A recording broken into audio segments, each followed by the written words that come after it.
crise politique en République démocratique du Congo, l'ONU et l'Église catholique appellent les acteurs à s'abstenir de discours portant atteinte à la paix et la cohésion sociale. Pour parler interlibyen en Tunisie, l'ONU annonce un accord préliminaire sur les élections d'ici 18 mois au 3e jour des discussions.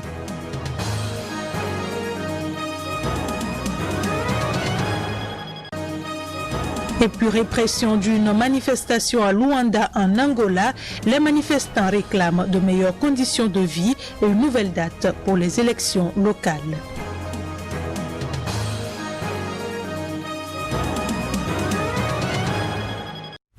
Voilà pour le sommaire de cette édition. Bienvenue à toutes et à tous. Au Niger, la justice maintient le casier judiciaire de Hama Amadou. Le chef de file de l'opposition a été condamné le 13 mars 2017 à 1 an de prison ferme pour recel d'enfants notamment. Dans une lettre datée du 9 novembre dernier et adressée à l'avocat de Hama Amadou, l'ancien bâtonnier maître Daouda Samna, le président de la cour d'appel de Niamey, a estimé qu'il n'est pas possible de rectifier le casier judiciaire de l'opposant. La condamnation de Hama Amadou est définitive, justifie-t-il. Des arguments que rejette l'avocat du chef de file de l'opposition, qui craint une manœuvre pour empêcher son client de se porter candidat à la présidentielle. En effet, le code électoral dispose que toute personne condamnée à 1 an de prison ou plus ne peut être inscrite sur les listes et donc ne peut se présenter. Maître Samna, qui a déjà répondu ce mardi, a estimé que la lettre du président de la cour d'appel n'a pas de valeur légale. Il n'appartient pas au président d'accepter ou de refuser de rectifier le casier judiciaire. Selon la loi, lorsqu'on saisit le président d'une requête, il a l'obligation de communiquer cette requête au parquet, au ministère public et de désigner un rapporteur. Une fois que cela est fait, l'affaire est jugée.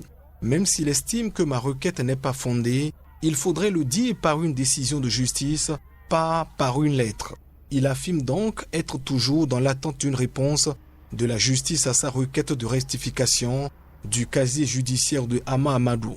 Si finalement la justice rejette sa requête, alors il promet de nouveaux recours. Une procédure pour faire opposition à la condamnation de Hama Amadou est déjà en cours. L'opposant a été, rappelons-le, condamné le 13 mars 2017 à 1 an de prison ferme pour recel d'enfants notamment.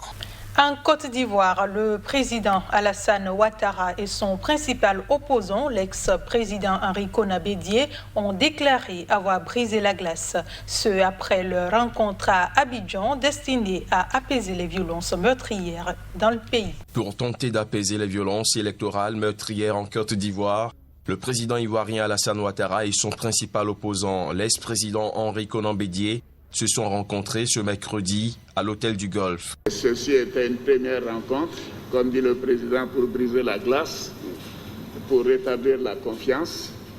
Et nous sommes convenus de nous revoir très prochainement pour continuer ce dialogue qui a bien démarré et la confiance est rétablie. Nous avons brisé le mur de glace, le silence, et que nous allons, dans les jours et les semaines à venir, continuer à nous téléphoner, à nous rencontrer, pour que, enfin, le pays soit ce qu'il était avant. L'opposition conteste la réélection d'Alassane Ouattara pour un 3e mandat qu'elle juge inconstitutionnel. Elle a proclamé un régime de transition dirigé par Henri Konan Bédié. Elle a également lancé une campagne de désobéissance civile et boycotté le scrutin présidentiel du 31 octobre dernier. Le pouvoir a riposté en faisant arrêter ou bloquer à leur domicile les leaders de l'opposition, dont son porte-parole, l'ancien Premier ministre Pascal Afine-Guessan. Le domicile de l'ancien président Henri Konan Bédié avait aussi été bloqué, mais les forces de l'ordre ont levé le camp ce mercredi, une des conditions posées pour la rencontre. Le porte-parole du gouvernement a annoncé ce mercredi que le bilan global des troubles politiques qui ont souvent dégénéré en affrontements intercommunautaires, surtout dans le sud-est de la Côte d'Ivoire, s'établit à 85 morts et 884 blessés, depuis le 10 août dernier. Je l'annonçais en titre, en République démocratique du Congo, la crise politique au sein de la coalition au pouvoir préoccupe les Nations Unies et la très influente Église catholique. Elles ont réagi mercredi, appelant les acteurs à la retenue. Les précisions. Le Bureau conjoint des Nations Unies pour les droits de l'homme a condamné sur Twitter les propos incendiaires attribués au secrétaire général du parti présidentiel UDPS, Augustin Kabouya, sur le Front commun pour le Congo FCC. Le bureau a demandé aux acteurs politiques de tous bords de s'abstenir de tenir des discours pouvant porter atteinte à la paix et à la cohésion sociale. Mercredi, la conférence des évêques du Congo, la CENCO, a rencontré l'ex-président Joseph Kabila après une précédente entrevue avec le président Félix Tshisekedi la veille dans le cadre des consultations. Le 2 novembre, le chef de l'État a lancé des consultations en invoquant l'union sacrée face aux tensions au sein de la coalition. Le président a poursuivi ses consultations en recevant l'UNC, le parti de son ex-directeur de cabinet Vital Kamerhe, condamné à 20 ans de prison pour détournement de fonds. Les signes de tension sont quasi quotidiens. Mardi, 2 ministres membres du FCC ont été empêchés de quitter Kinshasa par les services de migration selon les médias congolais. Motif, ils n'avaient pas l'autorisation du directeur de cabinet du chef de l'État, selon la radio onusienne Okapi. Mardi, Kabouya a accusé le FCC de préparer un coup contre le chef de l'État Félix Tshisekedi. Qu'il se prépare, nous sommes prêts à les affronter, a-t-il ajouté dans un audio partagé sur les réseaux sociaux. L'UFC a dit être ouvert au dialogue avec le chef de l'État, mais plutôt dans le cadre des structures et mécanismes prévus par l'accord de coalition, a indiqué dimanche le parti. Un accord de coalition resté très largement secret jusqu'à présent.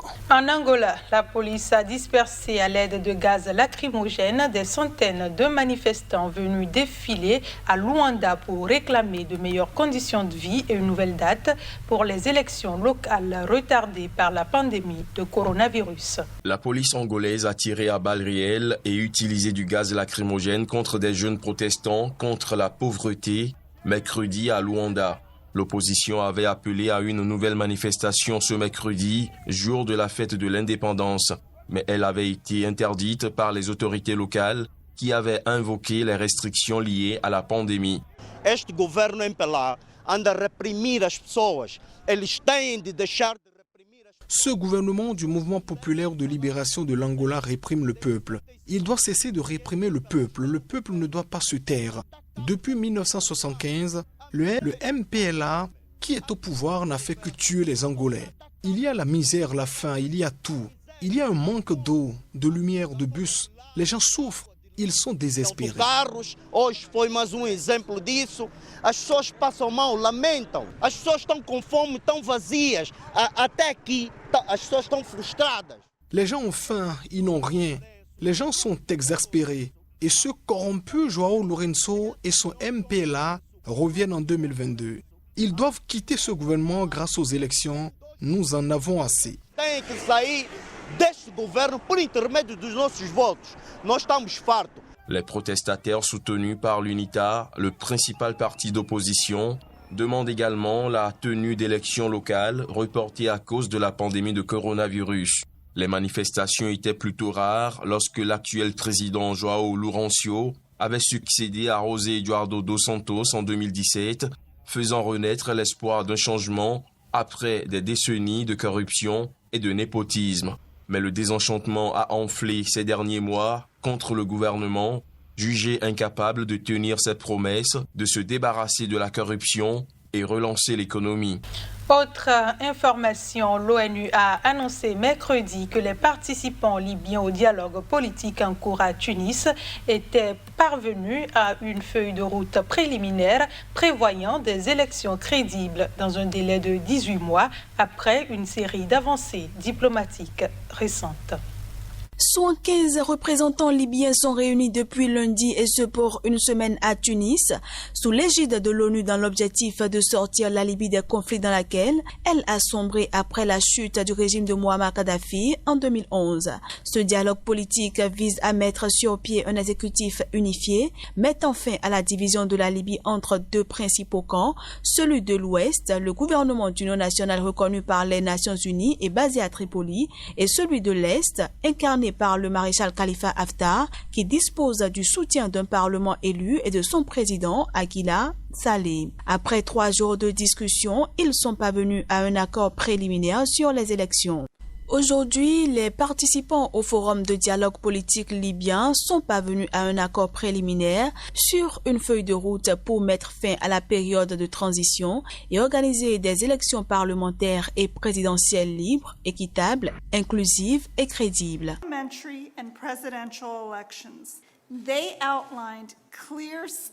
Les participants ont décrit des étapes claires pour atteindre ces élections, y compris un accord sur une base constitutionnelle. Selon le processus qu'ils ont décrit, les élections auront lieu dans pas plus de 18 mois. Selon l'émissaire de l'ONU, ce forum de dialogue de Tunis est la meilleure occasion pour mettre fin aux divisions.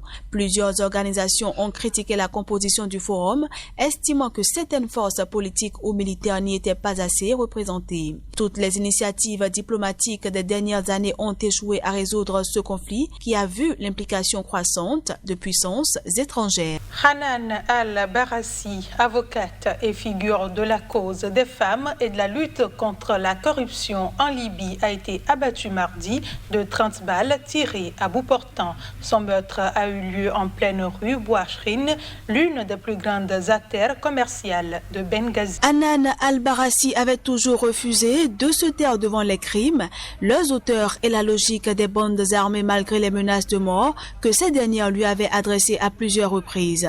La veille de sa mort, elle dénonçait dans une vidéo la corruption de Saddam Khalifa Haftar, fils du maréchal et officier dans son armée. Elle avait promis d'ailleurs de donner prochainement plus de détails. Son meurtre provoque une grande émotion dans le pays. Amnesty International a dénoncé l'assassinat de celle qui a critiqué la corruption de plusieurs individus affiliés aux groupes armés dans l'est de la Libye. La mission d'appui des Nations Unies en Libye, MANUL, a aussi condamné l'assassinat de l'avocate libyenne, appelant les autorités à agir pour mettre fin à l'impunité. L'ONG Human Rights Watch a exhorté ce mercredi les autorités libyennes à enquêter rapidement sur l'assassinat de l'avocate. Le maréchal Khalifa Haftar a de son côté condamné avec la plus grande fermeté cette attaque.